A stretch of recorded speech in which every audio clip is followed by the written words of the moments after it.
श्रवण जी, मैं अंत में आपसे ये समझना चाहता हूँ, आपने कहा कि ये मैं भी मोदी का परिवार कैंपेन नहीं चलेगी। मोदी जी को हमदर्दी क्यों नहीं मिलेगी? क्या हो गया है ऐसा कि अब मोदी जी को हमदर्दी नहीं मिलेगी? लोग उनके उनके त्याग को, तथाकथित इन्वर्टेड कॉमा में, जो उन्होंने परिवार त्यागा है देश के नाम पर, देश के लिए, पूरे देश को उन्होंने अपना परिवार बना लिया, उनका ये कहना है। ये जो बात है वो लोगों को क्यों अच्छी नहीं लगेगी? क्यों वो मोदी जी के प्रति प्रेम भाव या हमदर्दी या सहानुभूति इससे पैदा नहीं होगी कि उनके परिवार पर अटैक किया जा रहा है या उनके हिंदू होने पर प्रश्न चिन्ह लगाया जा रहा है? क्या सोनिया गांधी के ईसाई होने पर या एक विधवा होने पर कोई सहानुभूति कांग्रेस को मिल गई क्या? राहुल गांधी को इतना अपमानित किया गया और बताया गया कि उसको किस तरह की क्लर्क की नौकरी भी नहीं मिल सकती। सहानुभूति मिल गई क्या गुजरात में या देश में? और अगर सहानुभूति सिर्फ इस बात से मिल जाए, लालू यादव ने कुछ कहा और इस कारण से उनको सहानुभूति मिल जाए, तो मुझे लगता है कि फिर देश में चुनाव की जरूरत ही नहीं है। या देश की जनता इतनी मूर्ख है कि एक आदमी ने कुछ कहा और प्रधानमंत्री को 400 सीटें मिल गई। तीन वीडियोस का मैं उदाहरण देता हूं, इन्होंने एक का दिया, मैं तीन का देता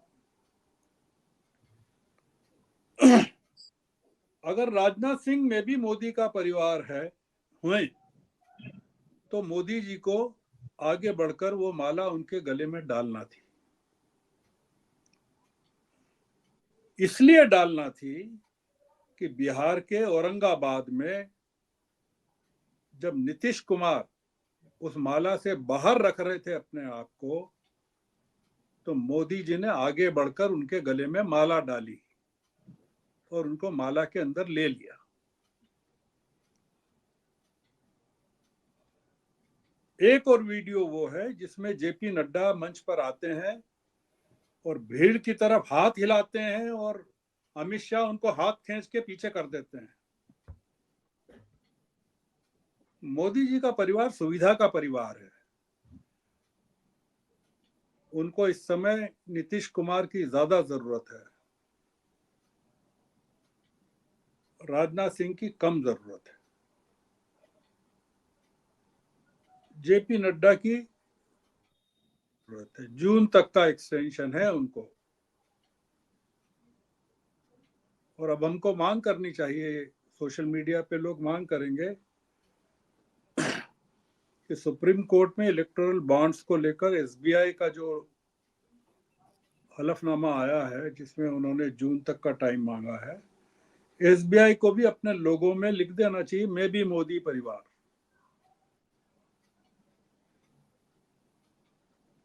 ये चल क्या रहा है देश में? हमारा प्रधानमंत्री लालू यादव के कहे को मुद्दा बना रहा है और देश में जो असली मुद्दे हैं उन पर कफन डाल रहा है, उन पर बात नहीं करना चाहता है। बहस तो इस बात पे होना चाहिए, सवाल ये होना चाहिए कि आप लालू यादव ने कहा उसको कैसे मुद्दा बना रहे? आप हमको इस बात का तो जवाब दीजिए।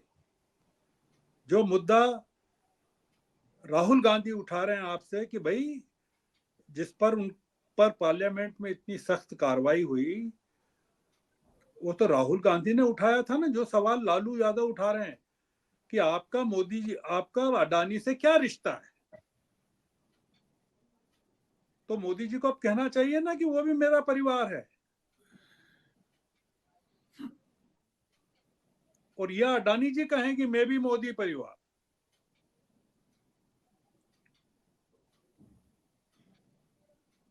ये जो पूरा नैरेटिव है ना, वो कोई गोदी मीडिया चेंज नहीं कर रहा, हम लोग भी चेंज कर रहे हैं।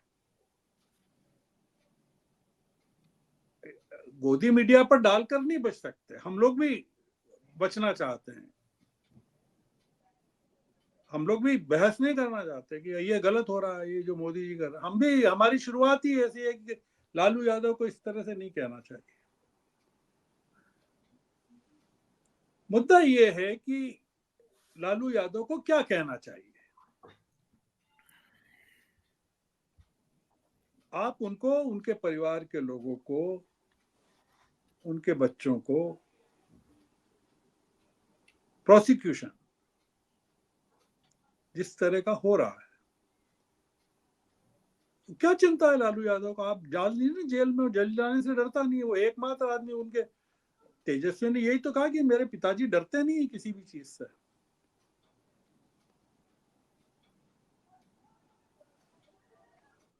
वो जो एक प्रॉब्लम है हमारे यहाँ,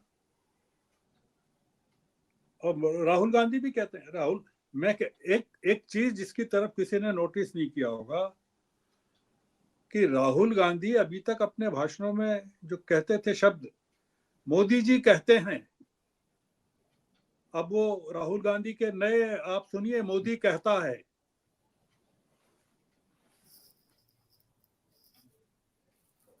उन्होंने पूरा चेंज कर दिया, अपने जो सम्मान सूचक शब्द हैं वो बदल दिए। आप रिप्रेजेंट किसको कर रहे हैं? जनता को। अगर जनता, आप बात कर रहे हैं 50 लाख बच्चों के गुस्से की, और ये बता रहे हैं कि 50 लाख में नौकरी तो कितना को, 50,000 को मिलेगी, 40,000 को मिलेगी, 26,000 को मिलेगी। और बात कर रहे हैं कि लालू यादव को इस तरह की बात नहीं करना चाहिए।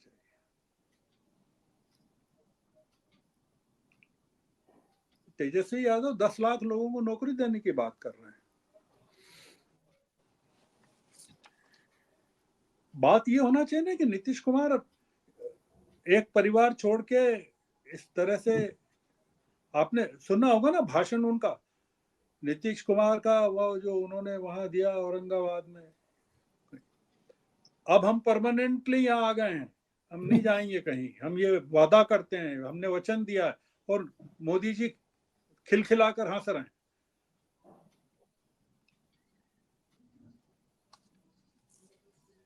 ये इशू नहीं है मुकेश जी, ये परिवार का जो मुद्दा है, जो लालू यादव को इशू बनाने की, ये बूमरैंग करेगा बुरी तरह। ये जिसको कहते हैं ना कि आपने वो गलत जगह, बरैया के छत्ते में हाथ डाल दिया है। क्योंकि हर आदमी के पास एक कहानी है अपनी तकलीफों की, और वो सोशल मीडिया पर वायरल होगी कि आप बताइए ये भी आदमी आपका परिवार है कि नहीं। लोकल लेवल पर होगी, आप क्या कर लेंगे? आप कह रहे हैं कि फायदा मिलेगा, सिंपैथी मिलेगी। अगर सिंपैथी मिलती है तो हम देखेंगे, उसमें क्या दिक्कत है। हम आप ही के चैनल पे आएंगे, बात करेंगे और अपनी गलती स्वीकार करेंगे, माफी मांगेंगे आपसे भी और आपके दर्शकों से भी कि हम गलत थे। पर एक चीज को डिस्कशन में लाना जरूरी है कि लालू यादव किसको रिप्रेजेंट करते हैं। क्योंकि मैं लालू यादव को 1974 से छात्र नेता के रूप में जानता हूं। बिहार की सड़कों पर साल भर तक उनको देखा पास में बैठ के। तो एक जो डिटर्मिनेशन उस आदमी के अंदर है, लड़ाई का मादा जो है उसमें, या अडवाणी जी की रथ यात्रा को रोकने का जो साहस उन्होंने दिखाया, देश में किसी भी नेता के पास नहीं है। और वो जानते हैं, रिस्क फैक्टर भी जानते हैं कि इसका नुकसान क्या हो सकता है। तो अब अगर बिहार में ये इमोटिव इशू बन जाता है मोदी जी के पक्ष में, नीतीश कुमार एक्सप्लॉइट, अभी तक तो नीतीश कुमार का मैंने कोई बयान सुना नहीं कि लालू यादव ने ऐसा क्यों कहा। न चिराग का सुना, न पासवान का सुना, किसी का नहीं सुना मैंने। न सुशील मोदी का देखा, न सम्राट चौधरी का देखा। उन्होंने अपने बायो में डाल दिया होगा, मैं भी मोदी का परिवार। बायो में डालना तो बड़ा बढ़िया है सर, बायो में डालने तो वो वो मॉनिटरिंग होती है ना पीएमओ में, किसने नहीं डाला। आप पब्लिकली जाइए लोगों के पास और बोलिए, वहां बिहार की सड़कों पर लालू के खिलाफ भाषण दीजिए, रैली कीजिए, तब पता चलेगा कि आपकी हैसियत क्या है। सत्य हिंदी का ऐप डाउनलोड करें गूगल प्ले स्टोर पर।